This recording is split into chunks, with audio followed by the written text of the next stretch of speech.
Hey everybody, so today I want to talk about how I've been able to grow my agency through podcasting. It's one of the main methods that we get leads, and it's an amazing method that I didn't come up with myself. I actually learned from people who've been on my podcast before, like Corey Quinn, who is the CMO of Scorpion and helped them grow from $20 million a year in revenue to $150 million a year revenue. I've also learned it from people like Russell Brunson from ClickFunnels, who essentially laid the groundwork of how you can use a podcast to grow your software, to grow your agency. And today, for the first time, I'm going in detail to show you exactly how everything is made, how we do all of it on the back end. And it's very easy, actually. The hard part is around scale, booking, rescheduling, making sure that you have the podcast uploaded. There's a lot of structural things that you have to do afterwards, but the basics, the fundamentals are pretty straightforward, and I want to show you how we do it here today. So for those of you who don't know, our podcast, How to Scale an Agency, is in the top 5% of shared podcasts globally. And this was last year, so this year it's likely even higher. But the reason why is because we've interviewed hundreds of marketing agencies on our show. Some of these marketing agencies do tens of millions of dollars, even hundreds of millions of dollars a year in revenue. And so that has helped us get in the door with a lot of companies. And it's also helped us spread the word, get shares, expand into their audiences, and just overall establish a brand for our company. Now, the unique thing is that we've been able to translate these podcast downloads per month into leads for our brand and also a community. We have a community of over 5,000 individuals who follow us. It's called the B2B Sales and Marketing Secrets Group. We also have a private Slack group. When I made this page, it was 3,600. Now, if you go click on the link on this page, you can view it, and there's more members now.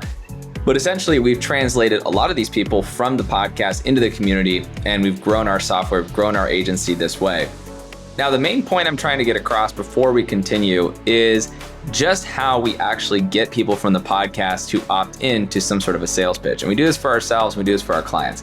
Now, to be really clear that this is not a bait and switch. The reason why is because no matter what, they get the podcast regardless. All we're doing at the end of the show is saying, hey, by the way, I don't know if you'd be interested in this, but here's another offer. It could be a free marketing trial. It could be a software trial. It could be a demo, whatever. But the reason it works is because of three essential factors. People who come on the podcast know about your brand, they like your brand, and they trust your brand after the podcast interview. When you juxtapose this with how people typically try to find leads, where they just spam people constantly through email, when you do that, it doesn't really help get you sales because those people don't know about you, they probably don't like you, and they probably don't trust you because they don't like people who just send spam. So if you've had an opportunity to interview someone and get to know them for 15, 20 minutes, and then you're actually gonna go promote their brand for free with no strings attached, then you're building their trust, you're getting them to like you, and they're getting them to know about you. And you have to think about it, if they're gonna allow you to promote the episode that you did with them on their channels and tag you in it, they must have some degree of trust. So it makes it very clear that they actually trust you. But again, they get the podcast episode regardless of if they opt in to the sales pitch. Now, if you're wondering how that actually works and how this sort of conversion process happens, I've actually made this article that lays everything out after doing hundreds of interviews myself. The pre-recording process, the interview process of asking the right kind of questions, which, to be honest, most of these are the same questions we ask on every single show. And then the ask at the end, it's very casual, very laid back, but again, you don't have to try to force the sale on them because ideally they already like you enough to want to hear what you have to do or what you have to say. And a lot of the times, this is the golden thing, or the best part, a lot of times these people actually want you to just jump right into the demo immediately. They don't even really want to go into the podcast because they look at your website and they think, oh, this is a really cool brand. I want to know more. And they just jump right into it. And that happens a lot for software companies, for marketing agencies we work with. It's the same kind of thing. Now, if you're interested in actually launching the podcast, you might be wondering, okay, well, where do I host the podcast? Where will I be able to showcase the podcast? Do I need to edit these podcast episodes?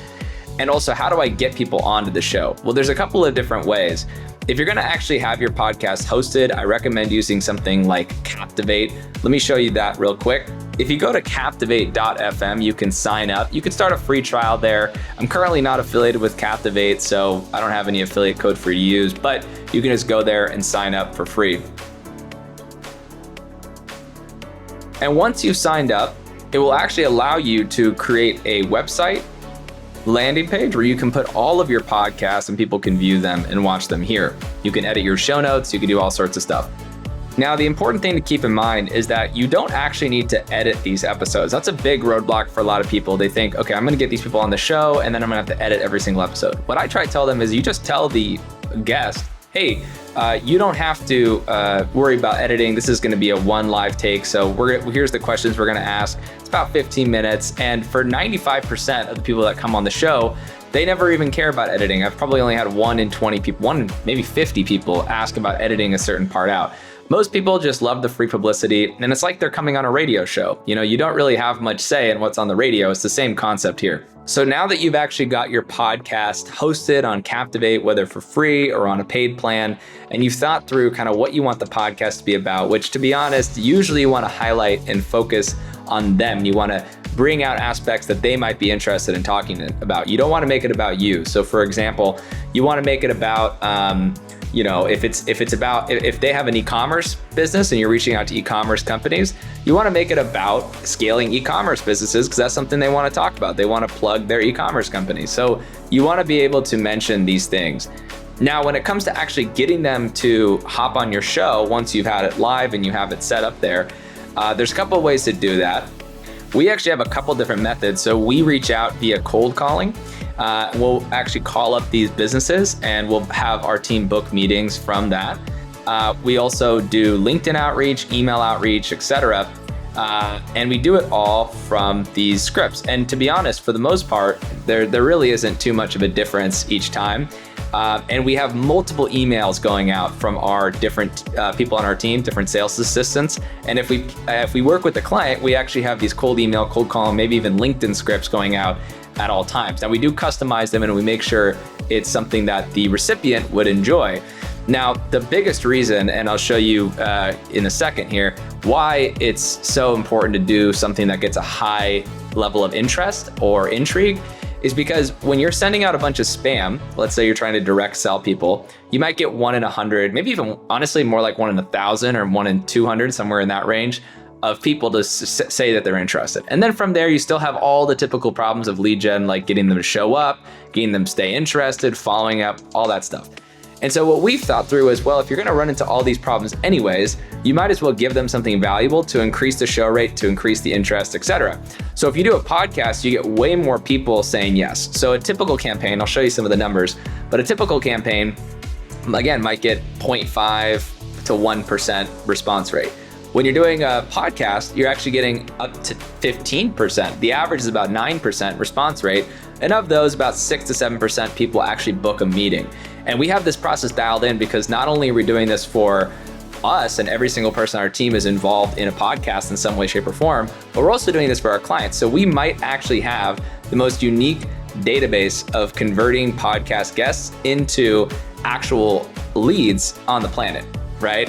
I don't know if there's any other agencies in our community that we have or that I'm directly tied to that is offering something like this. Most other podcast companies are only looking at podcasting from how can I get as many views as possible and not how can I deliver an offer to a guest that they might actually like enough to opt in. And that's really all it is at the end of the day. It's the same thing as if you're at a conference and you're giving a speech and at the end you say, hey, here's where you can sign up. Click here if you want to sign up for whatever, right? It's the same kind of thing. You're giving value and then you give them an offer at the end. And people typically know that you're trying to sell something. So nobody really cares. And that's why it has such a high success rate. And again, if you are worried about this and you're worried about bait and switch and all this stuff, I will ask you, a serious question, which is, how much different is this than directly spamming people, right? If you think about it, if you're directly affecting someone's life by calling them multiple times and trying to get them to take a sales meeting with you, that's a much more unpleasant experience than at the very end of a podcast, bringing up an offer. And again, people don't care because you're not lying to them. You are giving them a podcast. You just bring up the offer at the end. And that's a much more pleasant experience for a prospect. And it's more like networking. And that's what most people need to do. And I say this because if you do not have a scaled up campaign, generating over $100,000 a year from direct outreach, then you're still in the experimental mode. And that's what most people don't understand. Most people don't realize that if they're not making a lot of money from outbound at the moment, then they're currently in the experimental phase of outreach, and it's very indeterminate when a direct sales pitch will work.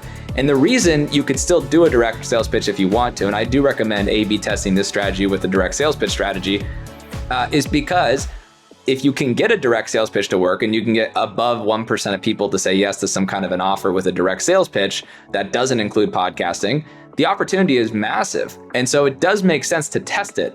But in the meantime, you're going to be waiting for months trying to get something to happen because direct sales pitches are very difficult to scale and they don't always work for every audience. You don't know if the audience is going to resonate with it. You don't know if they're going to like the product. You might have to explain the product to them. There's so many different variables that it's better to assume that it may not happen and just test it as an experiment than to try spending all this time and all this money trying to make it work. And that's why most people who work with lead gen agencies fail and why lead gen agencies have such a bad rep, because nobody really tells them that the failure rate could be up to 70, 80% for a direct sales pitch. Whereas the podcast method has a much higher success rate because you're actually getting people who know about you after you do the interview to bring up some kind of offer and try to convert them into a sales call. So we send out thousands of these pitches every month to get people onto our podcast, but I did just want to show you using a tool called Instantly what some of the response rates are for some of the campaigns. And so you can see here that the response rates on these 4 sample campaigns, we have a small one I'm just showing you here with 4 different emails managed by my sales team, is a pretty high response rate. And if you look here, you can see the campaign performance. We've sent out, let's say 100, 113, 125. Here's the response rates. The reason it was higher on the contact list is some of those people haven't responded yet because those were new emails.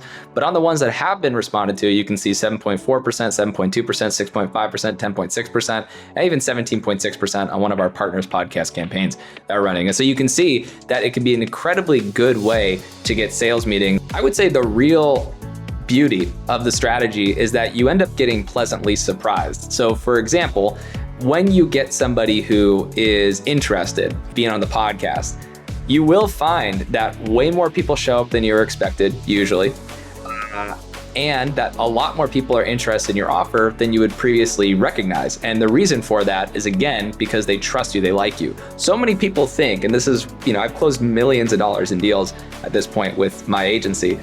So many people think that sales is about the product and the features, but it's not. With B2B sales, it's mostly about the person. It's mostly about the person you're talking to, right? And so if you can establish that trust with the prospect, you're gonna have a much better chance of being successful. But if you don't have that trust and they don't like you, there's a much lower chance of being successful. And that's a lot of times the reason why it works. Now, you might get lucky with the direct sales pitch and you might get some people to say, oh, this product is awesome. Yeah, I would love to take you up on it. But finding that can be very difficult and it can take a lot of time. Now, again, I hope that you enjoyed this breakdown of how we do our podcasting lead gen process. There's a lot of information in here. I hope you go back and rewatch it. We have tons of testimonials on our website. You can go to scale.twiz.io/growth to see all of our testimonials and examples of how podcasting can work to grow your business. If you have any questions or you're interested in using podcasting to generate millions of dollars in revenue for your business, comment below and I'm happy to answer any of them. Thank you so much, and I hope you found this valuable. If you want to subscribe for more content like this, feel free to do so. Thank you, and have a great day. Bye.